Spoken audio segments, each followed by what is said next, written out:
জাতীয়তাবাদী স্বেচ্ছাসেবক দলের ৪৫তম প্রতিষ্ঠা বার্ষিকী উপলক্ষে রাজধানীর চীনমৈত্রী আন্তর্জাতিক সম্মেলন কেন্দ্রে এই আলোচনা সভার আয়োজন করা হয়। ভার্চুয়ালি সে সভায় যোগ দিয়ে বিএনপির ভারপ্রাপ্ত চেয়ারম্যান তারেক রহমান বলেন, গণতন্ত্রকামী রাজনৈতিক দলগুলোর মধ্যে দূরত্ব তৈরি হলে পলাতক ফ্যাসিস্ট চক্রের পুনর্বাসনের পথ সহজ হয়ে উঠবে।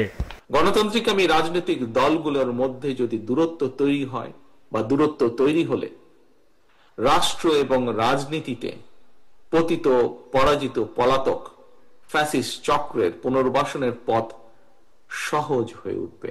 নানা রকম উপায় বা শর্ত আরোপ করে জনগণের রাজনৈতিক অধিকার প্রতিষ্ঠার পথে যদি বাধা সৃষ্টি হয় তাহলে অবশ্যই গণতন্ত্রের উত্তরণের পথ সংকটে পড়বে।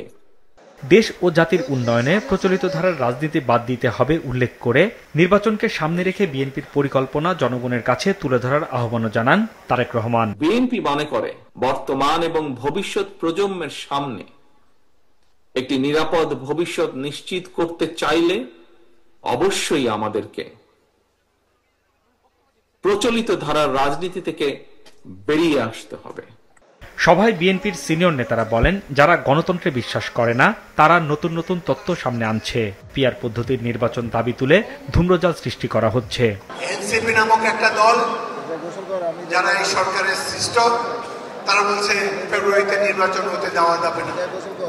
এখন পর্যন্ত রেজিস্ট্রেশনই হয় নাই, তারা বলে নির্বাচন হতে দেওয়া যাবে না। অপর দল জামাতে ইসলামী, এরা তককে তককে আছে, এই দেশে গণতন্ত্র প্রতিষ্ঠিত হতে দেবে না।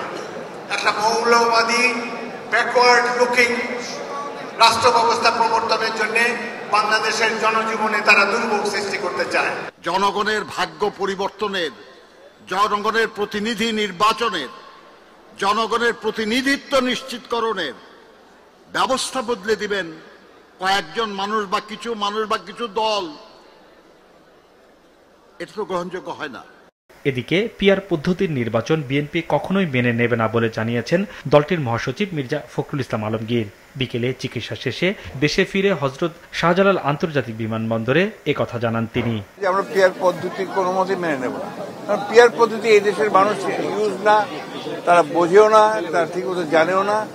কোনোদিন এটা ইভিএম আজকে কতদিন চেষ্টা করে ইভিএম বাদ দিতে হয়েছে, আর পিআর পদ্ধতি তো আমরা ইউজ না কোনোদিন।